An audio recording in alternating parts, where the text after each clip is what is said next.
Control Order or the National Pharmaceutical Pricing Authority. Let's begin. Drug Price Control Order DPCO. We have the current amendment is which we are following is 2013th amendment, and the very first act which we have got in the year 1955.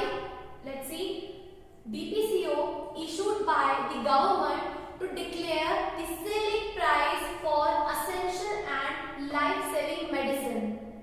जो DPCO का purpose था वो ये था कि जितनी भी life saving medicine जो NLEM ने अपने उसमें ऐड करी है वो सारी मेडिसिन की जो प्राइस है वो जो है गवर्नमेंट फिक्स करे एक सही रेशियो में, to ensure that these medicines are available at reasonable prices to the general public. General public को एक रीजनेबल अफोर्डेबल अच्छे प्राइस में वो अवेलेबल हो सके, वो सारी चीजों को ध्यान में रखने के लिए जो है DPCO एक्ट बनाया गया था.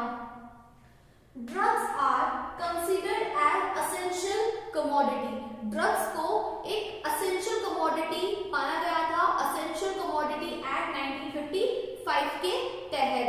तो हमने ये देखा कि जो हमारी ड्रग है उसके प्राइस उसके स्टैंडर्ड के अकॉर्डिंग सेट करना, उसकी फेयर प्राइसिंग जिसपे जो नॉर्मल पब्लिक उसे परचेस कर सके, इसके सही क्राइटेरिया फॉलो होने के लिए उसे उस ड्रग को उस मॉलिक्यूल को उस फॉर्मुलेशन को एक असेंशियल कमोडिटी कहा गया असेंशियल कमोडिटी एक्ट के तहत, और इसीलिए जो है ये एक्ट जो है फॉलो हो रहा है.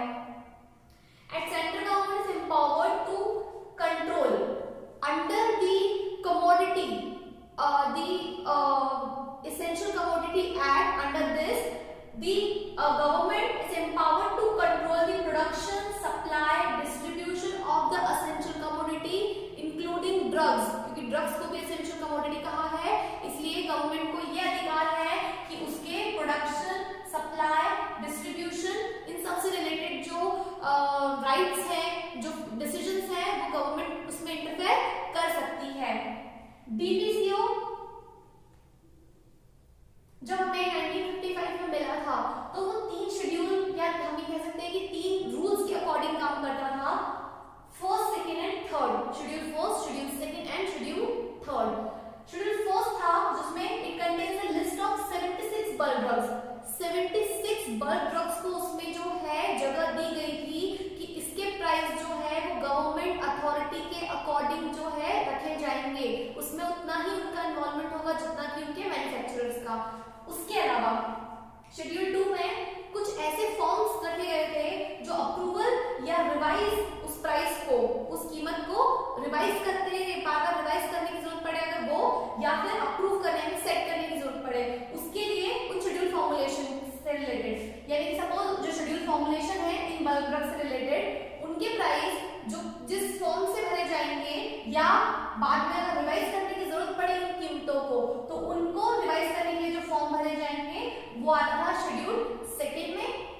शेड्यूल थर्ड ये स्पेसिफाई करता है the maximum pre tax return on the sales of the turnover, complete turnover of the manufacturer और द इंपोर्टर. जो मैन्युफैक्चरर पर्सन है, जो इंपोर्टर पर्सन है उस मेडिसिन का, उनके टोटल सेल के टर्नओवर पर जितना भी प्री रिटर्न टैक्स होता है वो सारी चीजें कितनी स्पेसिफिकेशन में आती है वो सारी चीजें आपको मिलेगी शेड्यूल 3 में. तो हमने देखा कि DPCO की क्या जरूरत थी ताकि जितनी भी फेयर प्राइसिंग है ड्रग की वो उसी प्राइसिंग पे जो है पब्लिक को मार्केट में मिल जाए, इसीलिए जो है DPCO ने अपना पार्ट प्ले करना स्टार्ट करा.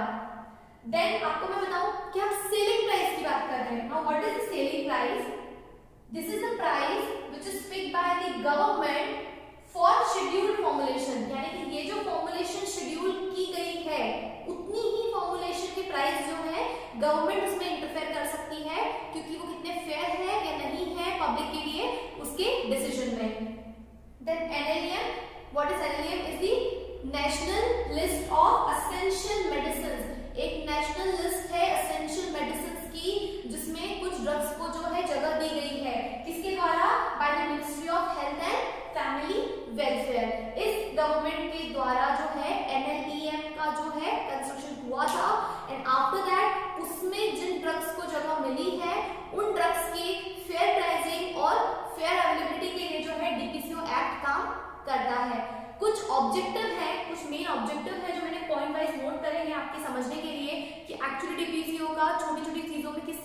योगदान है।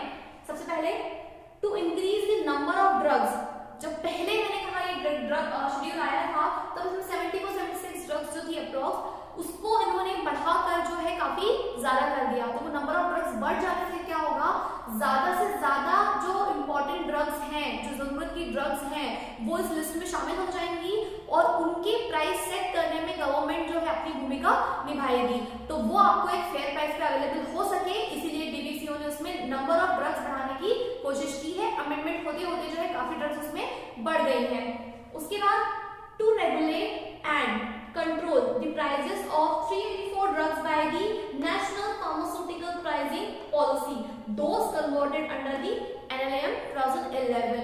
From the policy itself, you can hear that National Pharmaceutical Pricing Policy. Pricing policy is कि fairly आप डिसाइड करते हैं कि किस ड्रग की किस मैन्युफैक्चरिंग के मॉइटी के अकॉर्डिंग किस बेसिस पे जो है उसकी प्राइसिंग डिसाइड होती है। कमिटी मेंबर्स हैं जो सेवरल पोस्ट से अपना डिसीजन करते हैं। एंड फाइनली एनएलएम की वो बॉडी जिसके अंदर वो ड्रग्स हैं कि ये ड्रग्स की इतने प्राइस होना चाहिए, ये जो कमिटीज हैं ये मिलकर डिसाइड करती हैं कि क्या उसके लिए सही है। It depends on the simple average price, that is SAP, SP the simple average price for all brands with a market share of 1%, with a market share of above 1% of 1% of their segment. Then the new policy also utilizes the market based pricing mechanism against the anticipated cost, यानी कि anticipatory is like opposite to that. आप जो anticipatory cost देते हैं वो market price के opposite आप उसको claim कर सकते हैं। Now, to ensure the fall of drug prices, on what points? On it does not allow the escalation in price of drugs which are less than the price fixed by DPCO. उसके नीचे नहीं जा सकते, जो price DPCO ने final करे हैं उसके नीचे आप नहीं जा सकते। To reduce high selling price according to the new values. According to new values आप उसके रेट को बहुत बढ़ा नहीं सकते और बहुत कम नहीं कर सकते। What is set by DPCO is the final amount. To permit the firm to sell their new drugs at or below price fixed by the government. On what basis you can change is according to the policies made for each category of drugs. There is a big category of drugs in the NLEM policy. वो सारी drugs जो है हम आगे पढ़ेंगे कि वो at least category wise हम समझने की कोशिश करेंगे कि कौन कौन सी हैं। To control the manufacturing of the existing drugs, firms cannot stop their production without the permission. DPCO के अंदर ये भी है कि अगर वो ड्रग्स जो हैं काफी एसेंशियल ड्रग्स हैं जो NLEM के ब्रोशर में है ऐड, और वो अगर जो फर्म चाहे अपनी मर्जी से बनाना जो है उसका स्टॉप नहीं कर सकता। विदाउट परमिशन आप जो है एसेंशियल ड्रग्स को मार्केट से हटा नहीं सकते।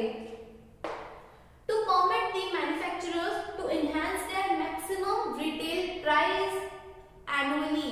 Annually आपने देखा होगा कि एक पर्टिकुलर अमाउंट जो है ड्रग का हर बार उसका प्राइस का वो हर बार चेंज हो जाता है।